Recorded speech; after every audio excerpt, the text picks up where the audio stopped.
Good morning, everybody. Are you a skeptic? What I mean by that is, are you a skeptic about your faith? Especially, are you a skeptic about your faith in Jesus? Then this video is for you.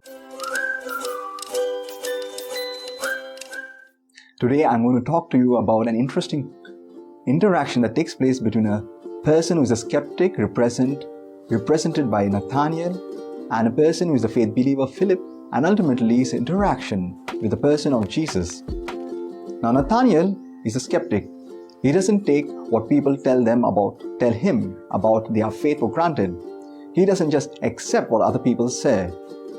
We know that Philip is probably a good friend of Nathaniel, and Philip has experienced Jesus in a very powerful manner in his life. He comes to Nathaniel to share this experience and tell him that you got to believe in Jesus, that he is the one who we were waiting for. And Nathaniel responds, I can't take your word at face value. What good can come from Nazareth? I don't think that this person Jesus amounts to anything. Now it is very interesting that Philip takes this in a positive stride, because Philip understands that it is Jesus who transforms people. It is their personal experience with Jesus that can transform them. Therefore, he invites Nathaniel. He says, okay, you do not believe my words, you're a skeptic. Okay, you come and experience Jesus. You come and talk with the person himself and come to your own conclusions. I'm not going to force my conclusions on you, but I will invite you to come and experience him, and then you come to your own conclusions. And that is what Philip does by telling him, come and see. Therefore, Bartholomew accepts this invitation of Philip and comes to meet Jesus in person. And when he comes to meet Jesus, Jesus gives him a very interesting invitation.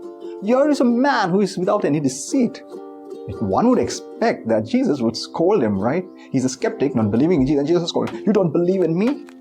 But Jesus says, here is a man without any deceit.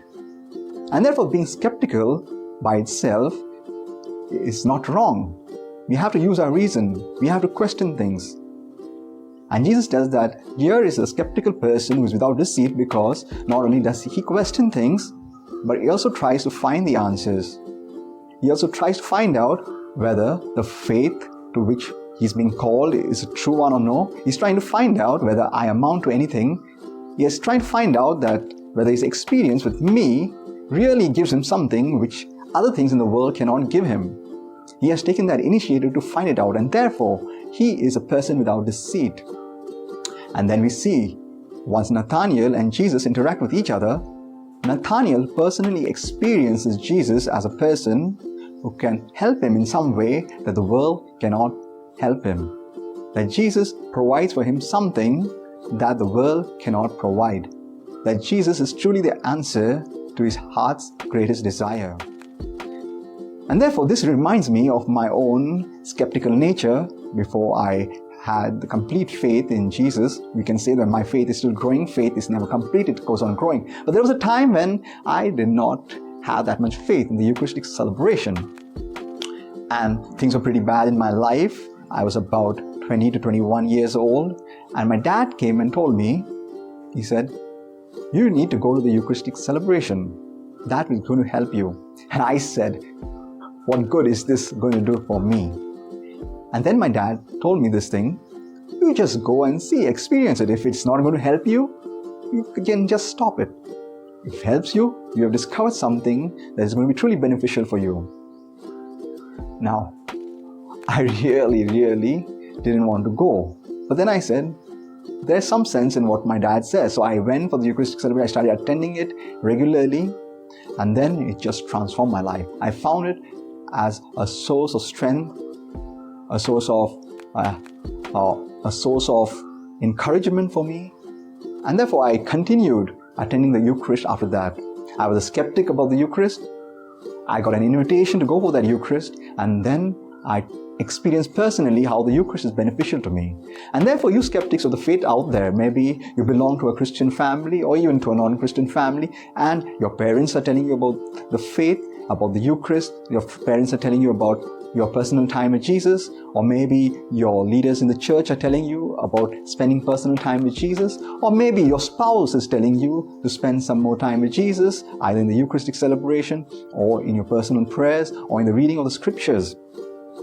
And you are highly skeptical at this time. Like, I am busy with many other things.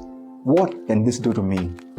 Or I have so many other problems. I have financial problems. I have to take care of 101 things. And you're telling me to come and experience Jesus personally in the Eucharist, or in the reading of the scriptures, or in personal prayers? Well, be a honest skeptic.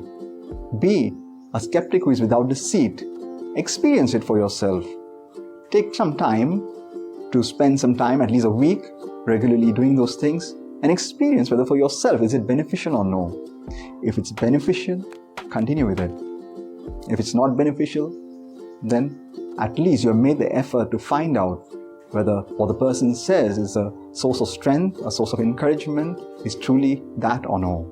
And we know that ultimately Nathaniel became an apostle, the apostle Bartholomew, and he went spreading the message of Jesus to others, to the point of even giving his life up for Jesus, because he experienced in Jesus something that the world could not give, and he wanted others to experience it. Let us be inspired by Bartholomew to be honest skeptics, to be skeptics without deceit. Amen.